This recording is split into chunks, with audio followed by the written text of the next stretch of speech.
Coaching centres को लेके इस समय की एक बहुत बड़ी खबर आ रही है। मिनिस्ट्री ऑफ एजुकेशन की तरफ से एक बड़ा फैसला लिया गया है। Below the age of 16 years यानी कि क्लास फर्स्ट से लेके क्लास 10 तक अब कोई भी बच्चा कॉम्पिटिटिव कोचिंग नहीं कर सकता है। और जो इंस्टीट्यूशन, जो कोचिंग सेंटर जो चला रहे हैं, उनमें जो टीचर्स आपकी क्लास ले रहे हैं, उनकी क्वालिफ़िकेशन भी मिनिमम ग्रेजुएशन होनी चाहिए।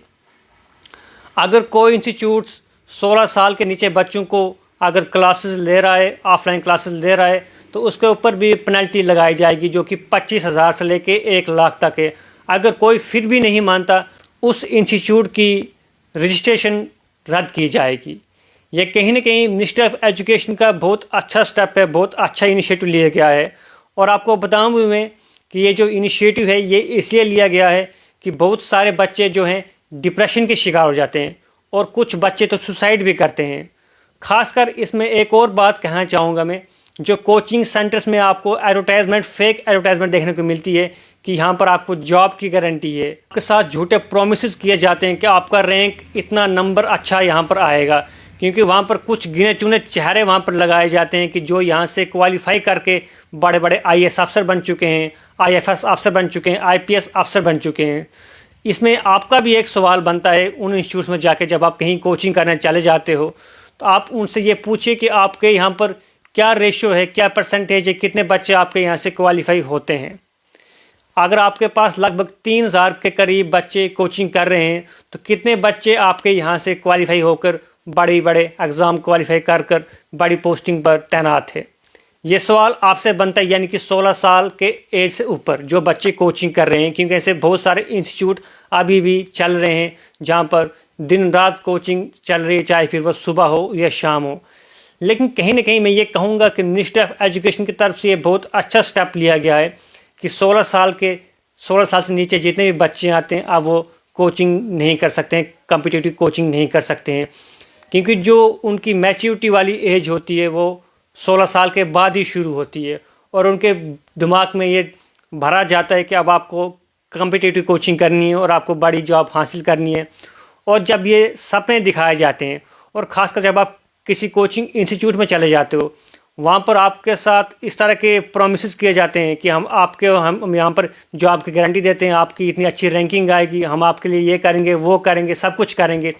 लेकिन जब 1-2 साल हो जाता है कोचिंग करने के बाद, और जब सिर्फ वहाँ से 2-3 बच्चे सेलेक्ट होते हैं और बाकी सब बच्चे रह जाते हैं, और वह बच्चे फिर डिप्रेशन के शिकार हो जाते हैं, जो कि कुछ बच्चे सुसाइड भी करते हैं। और ये फैसला इसीलिए लिया गया है मिनिस्ट्री ऑफ एजुकेशन की तरफ से कि बहुत सारे जगहों से ये शिकायतें आ रही थी कि बच्चे डिप्रेशन के शिकार हो रहे हैं, बच्चे सुसाइड कर रहे हैं। इसलिए मिनिस्ट्री ऑफ एजुकेशन ने ये कड़ा कदम लिया है, एक अच्छा स्टेप लिया है, जो कि बिलो 16 ईयर्स के नीचे जितने भी बच्चे आते हैं अब वो कोचिंग इंस्टीट्यूट में जाके कॉम्पिटिटिव कोचिंग नहीं कर सकते हैं। और ख़ासकर जो कोचिंग सेंटर चला भी रहे हैं, उनमें जो टीचर्स पढ़ा भी रहे हैं, उनकी भी क्वालिफिकेशन ग्रेजुएशन मिनिमम होनी चाहिए। और जो भी इंस्टीट्यूट्स अगर नाफरमानी करते हैं उनके ऊपर 1 लाख की पेनल्टी लगाई जाएगी। अगर वो पेनल्टी फिर भी नहीं मानते हैं तो उनकी जो रजिस्ट्रेशन है उसको रद्द किया जाएगा। लेकिन मैं आपसे भी ये एक सवाल पूछना चाहूँगा, जब आप किसी कोचिंग इंस्टीट्यूट में जाते हो, यानी कि 10th क्लास के बाद आप किसी इंस्टीट्यूट में जाते हो, आपका भी एक फ़र्ज़ बनता है कि आपके यहाँ पर कौन कौन ऐसे बच्चे हैं जो आपके यहाँ से क्वालिफाई कर चुके हैं, और आपके 1 साल का रेशियो कितना है, कितने साल 1 साल में आपके पास कितने बच्चे आते हैं और आपके यहाँ से कितने बच्चे क्वालिफाई कर चले जाते हैं।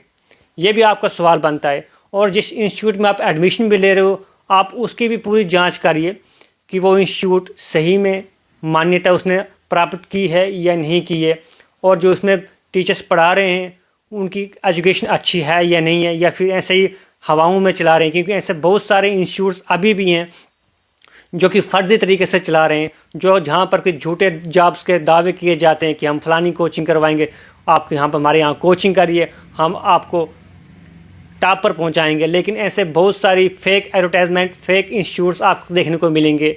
लेकिन अब सरकार ने ये बहुत अच्छा फैसला लिया है मिनिस्ट्री ऑफ एजुकेशन की तरफ से, अब बिलो 16 से नीचे जितने भी बच्चे हैं वो आप कोचिंग सेंटर में जाके कॉम्पिटिटिव कोचिंग नहीं कर सकते हैं। और ख़ासकर उनको गवर्नमेंट के साथ रजिस्ट्रेशन करनी पड़ेगी, यानी कि आप उनकी जो वेबसाइट होगी वहाँ पर आपको पूरा का पूरा डाटा देखने को मिलेगा कि कौन कौन बच्चे यहाँ से क्वालिफाई हुए हैं और कौन कौन बच्चे यहाँ से क्वालिफाई होकर बड़ी बड़ी पोजीशन पर पहुँचे हैं, और इस साल वहाँ से कितने बच्चे सेलेक्ट हुए, क्या रेशियो रहा।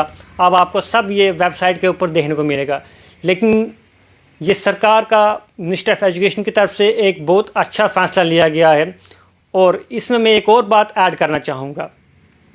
कोविड-19 के बाद ऑनलाइन क्लासेस के ऊपर ज़्यादा जोर दिया गया था, और अभी ऑनलाइन क्लासेस का माहौल भी काफ़ी गर्म है, काफ़ी ज़्यादा ऑनलाइन क्लासेस चल रही हैं।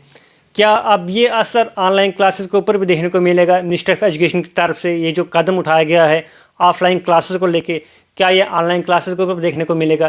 क्योंकि बहुत सारे बच्चे ऐसे हैं जो कि स्कूल सुबह जाने के से पहले भी ऑनलाइन कोचिंग लेते हैं, या फिर शाम को छुट्टी होने के बाद ऑनलाइन कोचिंग लेते हैं। क्या उन वेबसाइट्स के ऊपर भी नज़र दौड़ाएंगी मिनिस्ट्री ऑफ एजुकेशन? अब ये सवाल भी बनता है। आप इसमें अपनी राय भी ज़रूर रख सकते हो कमेंट्स के ज़रिए। क्या ये ऑनलाइन क्लासेस की जो ऊपर पाबंदी लगनी चाहिए या नहीं लगनी चाहिए, इसके ऊपर भी आप अपनी राय रख सकते हो।